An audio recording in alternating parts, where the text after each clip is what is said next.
João 10:10, texto bastante conhecido de todos nós. Evangelho de João, capítulo 10, verso 10, diz assim: o ladrão vem somente para roubar, matar e destruir. Eu vim para que tenham vida e a tenham em abundância. Agora Marcos, capítulo 10, verso 27. Evangelho de Marcos, capítulo 10, verso 27. Jesus, porém, fitando neles o olhar, disse: para os homens é impossível, contudo, não para Deus, porque para Deus tudo é possível. Próximo texto, mais uma vez, Evangelho de João, capítulo 16, está tudo pertinho aí, depois nós vamos voltar para Marcos, tá bom? Evangelho de João, capítulo 16, verso 33, texto muito conhecido também de todos nós. Estas coisas vos tenho dito para que tenhais paz em mim. No mundo passais por aflições, mas tende bom ânimo, eu venci o mundo. E último texto, Marcos 10, verso 33 e 34. Marcos 10, 33 e 34 diz: eis que subimos para Jerusalém, e o Filho do Homem será entregue aos principais sacerdotes e aos escribas. Condená-lo-ão à morte e o entregarão aos gentios. Hão de escarnecê-lo, cuspir nele, açoitá-lo e matá-lo. Mas, depois de 3 dias, ressuscitará. Tem uma coisa que nos nivela, é que todos nós temos problemas. Todos nós temos problemas. A despeito da nossa posição social, a despeito de sermos casados ou solteiros, todos nós na vida enfrentamos problemas. Eles são muitas vezes relacionados à nossa família, nossa convivência, enfrentamos questões econômicas muitas vezes, desafios financeiros, problemas relacionais no trabalho, algo que nos últimos anos, em especial na última década, tem crescido muito, e você sabe bem disso que eu estou falando, são os problemas emocionais, né? Autoestima, problemas em relação à ansiedade, depressão, estresse. Tem gente que passa bem por isso, mas tem gente que sofre, e sofre bastante com isso. E o que nos diferencia, já que os problemas nos nivelam, é como nós encaramos os problemas da vida. Qual é a nossa postura? Porque você vai ver, alguns se desesperam com o problema e outros o enfrentam.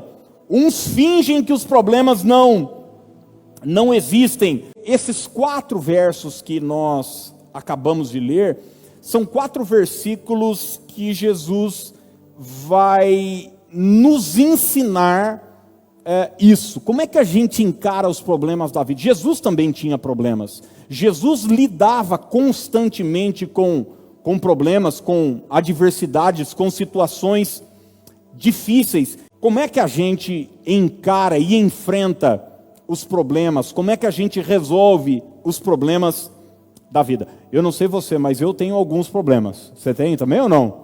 Ou está todo mundo aqui já... Enfim, seja realista.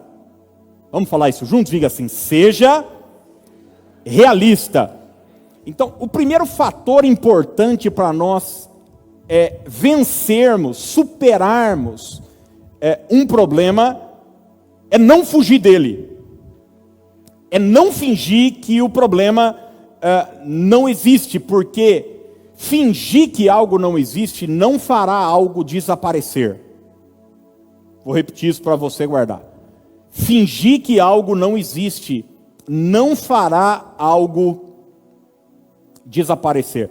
Você vai ver que no primeiro texto que nós lemos, Jesus fala que existe um ladrão, e esse ladrão tem como objetivo matar, roubar e destruir. Ele está falando de Satanás, o nosso adversário. No segundo texto que a gente leu, ele vai falar que existem coisas que para o homem são impossíveis.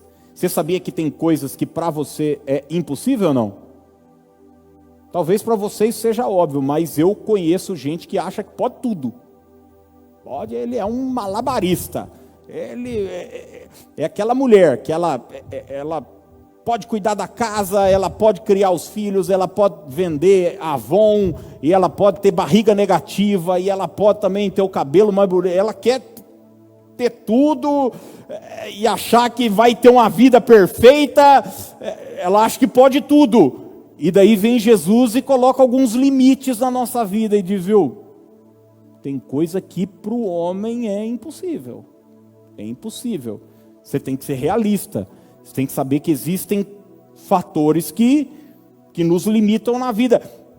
Ele vai falar sobre aflições que nós vamos enfrentar na vida. Ele diz, olha, no mundo, o texto de João 16, ele diz, no mundo, a gente vai ter o quê?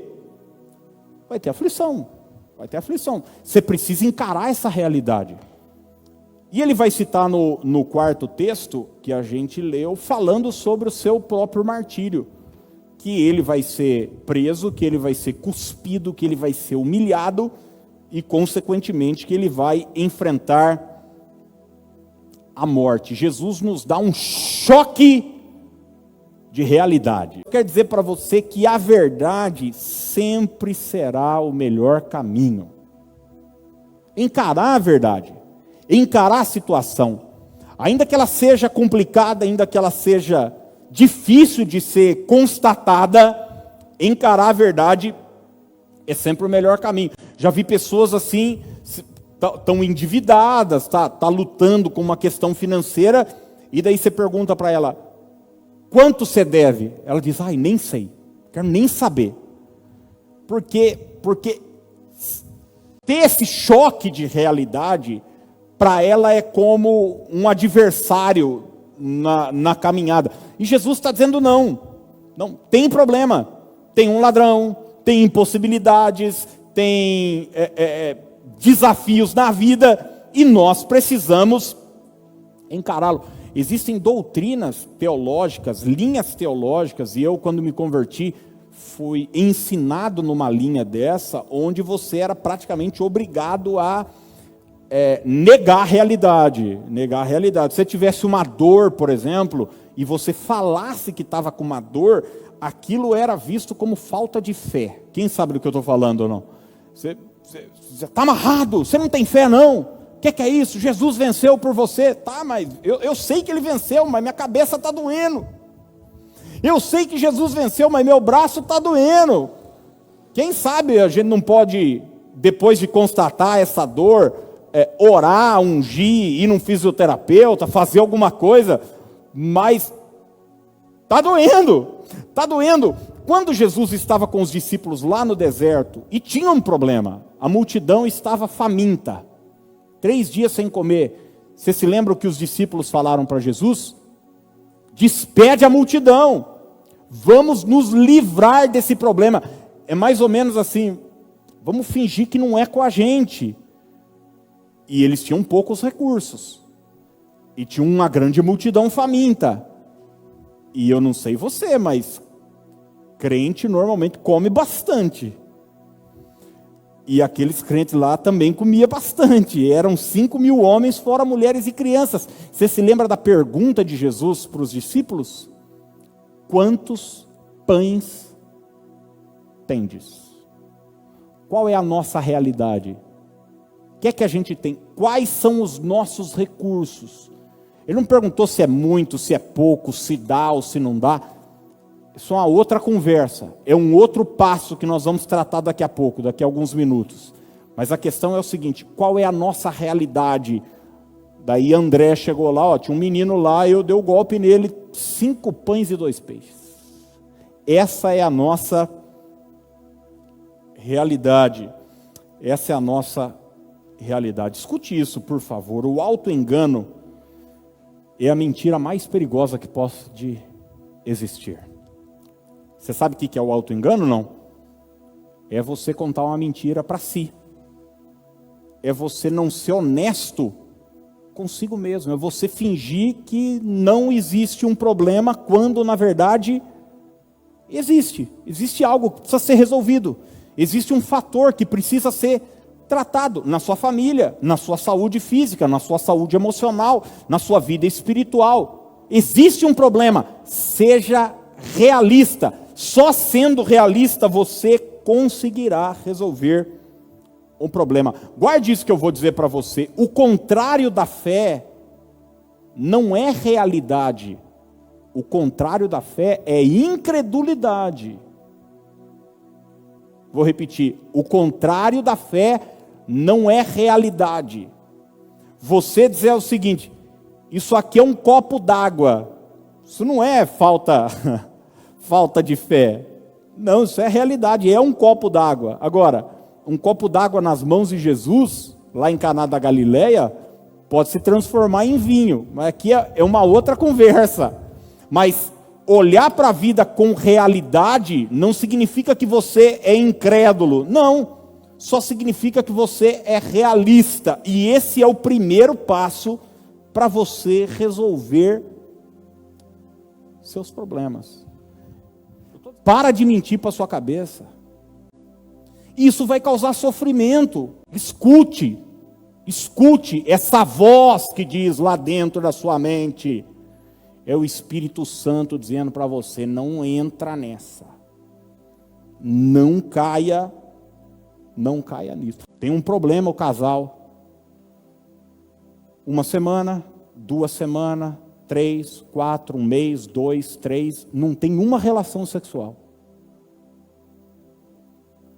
Não é idade, é não sei o quê. Vai fingindo, casamento é assim mesmo, daqui a pouco tá. Depois que o filho nasceu, aí a mulher vai dormir num quarto, o cara dorme no outro, e vai assim, e vai levando a vida. Quando olhou para trás, já se passaram anos. Gente, eu sou pastor, eu atendo as pessoas, já vi casais 3, 4 anos sem ter uma relação sexual. Você olha na igreja, está tudo certo, todo mundo de mão dada, Pai do Senhor, servindo a Deus. Mas fingindo que não existe um problema, quando na verdade existe um problema. E precisa ser tratado. E precisa ser resolvido. E precisa ser encarado de frente.